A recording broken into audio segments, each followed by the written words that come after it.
दुनिया के तमाम इलाके जब एक झोपड़ी बनाने के बारे में विचार भी नहीं कर सकते थे, घर नहीं बना सकते थे, तब हमारे यहाँ ऐसे भवनों का निर्माण हुआ, ऐसे स्ट्रक्चर खड़े किए गए जिसे देखकर आज भी दुनिया आश्चर्य में पड़ जाती है। भारत कोई भूमि का टुकड़ा नहीं था, यह स्वर्ग था, लेकिन एक गलती ने इसे नरक बना दिया, सब कुछ बर्बाद कर दिया, सब तबाह कर दिया। और वो गलती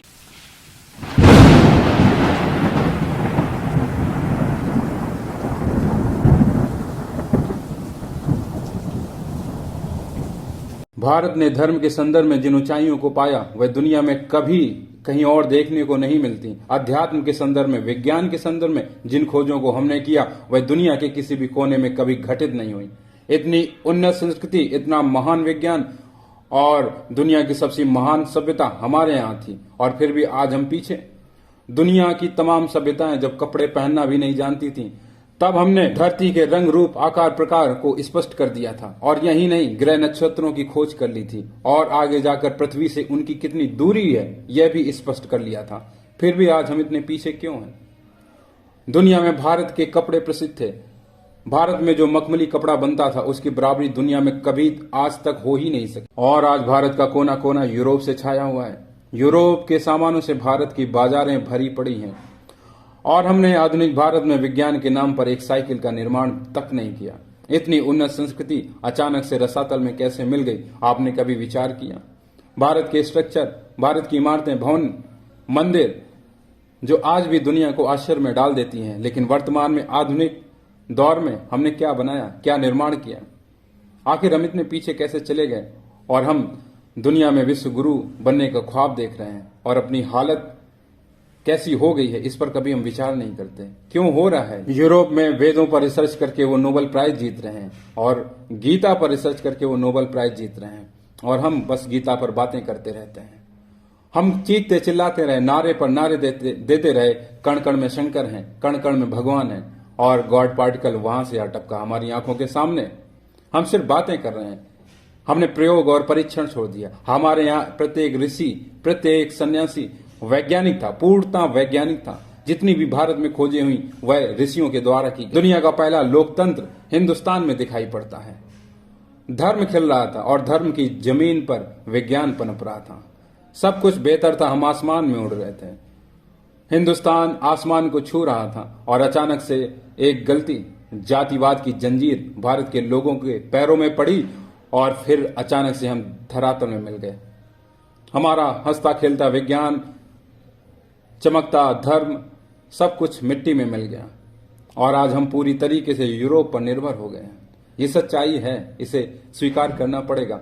और क्या कदम हम उठा रहे हैं अपने भारत की ऊंचाई के संदर्भ में, धर्म के संदर्भ में, विज्ञान के संदर्भ में? आज कितने वर्ष हो गए, कितने आपको साधु सन्यासी दिखाई पड़ते हैं जो वैज्ञानिक हैं? कितने साधु सन्यासियों ने नए प्रकार के अध्यात्म के संदर्भ में ज्ञान दिए, कितनी खोजें की, कितनी राजनीतिक सिद्धांत दिए?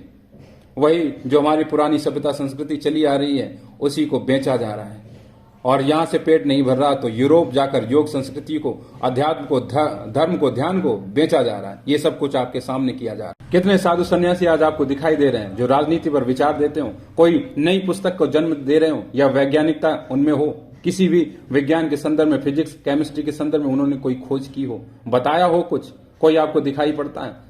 वही पुरानी जो सभ्यता संस्कृति है, वहां की जो किताबें हैं, जो ग्रंथ हैं, उन सब पर बोलकर अपने पेट भर रहे हैं, अपनी दुकानें चला रहे हैं। पहले साधु सन्यासी के आश्रम में यदि कोई एक पेड़ उग जाए तो वह आश्रम को छोड़ देते थे, और छोड़ना क्या, 4 बांस उठाकर दूसरी जगह लगा लेना। और आज पहले वो प्रकृति को नष्ट करते हैं, पेड़ काटते हैं, इसके बाद आश्रम के नाम पर महल बनाते हैं, और महल बनाकर फिर पेड़ बचाओ के आंदोलन करते हैं, नदी बचाओ के आंदोलन करते हैं, और ये सब आपके आंखों के सामने हो रहा है। जादूगरी धर्म में छा चुकी है, और धर्म, सनातन धर्म, धर्म ना होकर काले जादू का धर्म बनता जा रहा है, और ये सब कुछ हो रहा है आपके सामने। इन छोटे मोटे जादूगरी भरी चीजों को सनातन धर्म में कभी स्थान नहीं मिला था, और ना कभी स्वीकार किया था, लेकिन आज जादू दिखाया जा रहा है धर्म के नाम पर। कोई मन की बात बता रहा है, कोई चुटकी बजाकर किसी को ठीक कर रहा है। ये सब कुछ हो रहा है आपके सामने। पतंजलि ने योग के जो सिद्धांत दिए थे, कितने नए प्रकार के योग जोड़े गए हैं आज। महात्मा बुद्ध ने विपස්සना के संदर्भ में जो जानकारी दी, कितनी और नई ध्यान की पद्धतियां खोजी गई। विज्ञान भैरव तंत्र ने जो ध्यान की 112 विधियां दी, उसके अलावा आज कितनी ध्यान की विधियां नई बनाई गई, कितनी वैज्ञानिक संरचनाएं विकसित की गई। कभी विचार किया आप? किसी भी देश की जान, वहां की पहचान, वहां की कला होती है, और कला के नाम पर बॉलीवुड आपके सामने क्या परोस रहा है आप देख रहे हैं। धन्यवाद देना चाहिए साउथ इंडस्ट्री का, जो कम से कम भारत की सभ्यता संस्कृति के बारे में विचार करता है, उसको संजो कर रखे हुए है।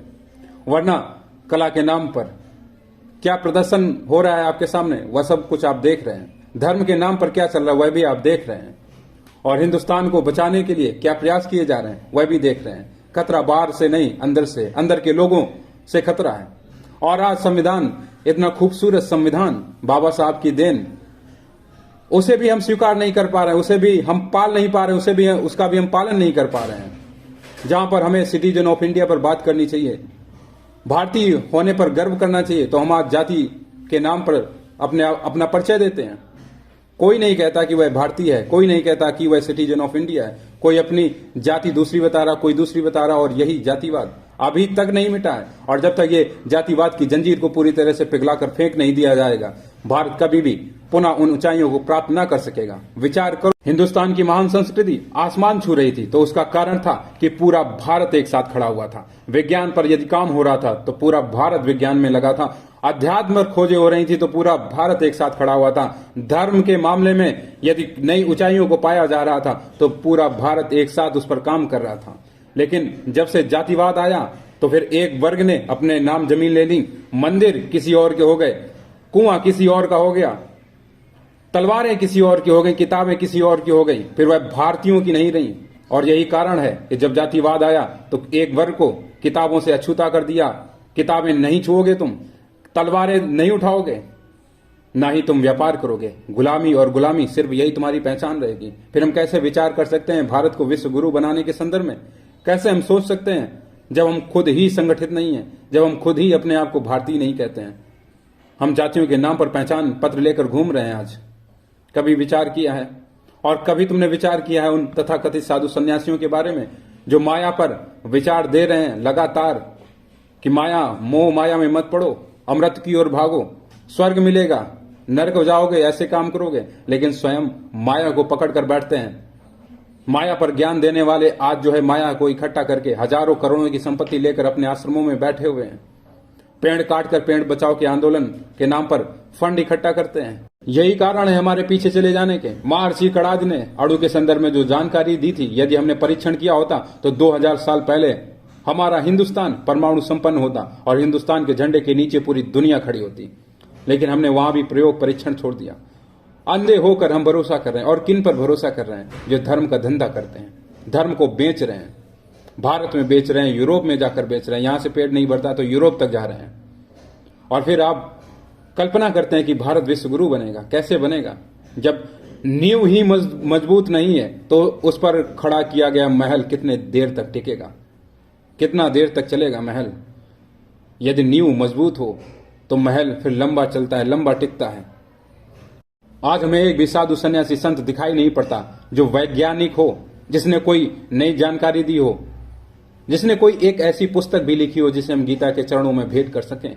वह भी नहीं हो सका। जो समाज अपनी संस्कृति पर गर्व नहीं करता उसके ढहने में देर नहीं लगती। हिंदुस्तान की कहानियां पूर्णतः वैज्ञानिक थी, विज्ञान से भरी हुई थी, लेकिन 2000 सालों में उनके साथ बहुत छेड़खानी की गई, बहुत सारी मिलावटें की गई। आज वेदों में भी ऐसे बहुत सारे हिस्से जोड़े गए नए जो वास्तविक हिस्से नहीं है। गीता के साथ छेड़खानी की गई, रामायण के साथ छेड़खानी हुई, उसमें भी कई किस्से कहानियां अलग से जोड़े गए हैं। आप किसी भी चीज की कल्पना नहीं कर सकते जब तक वह आपने देखी ना हो। ऐसे किसी भी पशु का चित्र आप नहीं बना सकते जो अस्तित्व में ना हो। हमने यदि कबूतर देखा है, तोता देखा है, तो हम अतिशयोक्ति लिखेंगे साहित्य में तो क्या लिखेंगे कि एक तोता हजारों हाथियों से भारी वजन का था, हिमालय से ज्यादा ऊंचा था, लेकिन तोता तो रहेगा ना, तोते से हमारी जानकारी मिल जाएगी। उसी प्रकार से वायुयान के संदर्भ में धर्म ग्रंथों में जानकारी दी और उस पर खोज करके यूरोप आगे बढ़ गया। अग्नि, बाणों से अग्नि निकल रही है गीता में, कुरुक्षेत्र में कैसे युद्ध हो रहा, रामायण में कैसे युद्ध हो रहा, किस प्रकार से चीजें चल रही हैं, लेकिन हम उन्हें सिर्फ मजाक समझते रहे और यूरोप ने उन पर खोज करके बाणों की जगह उसको मिसाइल कह दिया, मिसाइल बना। अभी भी समय है यदि हम सिटीजन ऑफ इंडिया पर टिक जाएं और तथाकथित साधु सन्यासियों को इंकार कर दें, धर्म का धंधा करने वालों की दुकानों पर ताला लगा दें और जातिवाद के जहर को हमेशा के लिए मिटा दें, तो आज फिर हम उड़ सकते हैं आसमान की तरफ। आज फिर से हमारी सभ्यता संस्कृति उन महानतम ऊंचाइयों को छू सकती है जिसके कभी हम हकदार थे, जिस पर हमारा अधिकार था। विचार करना इस पर, हो सके तो समर्थन करना।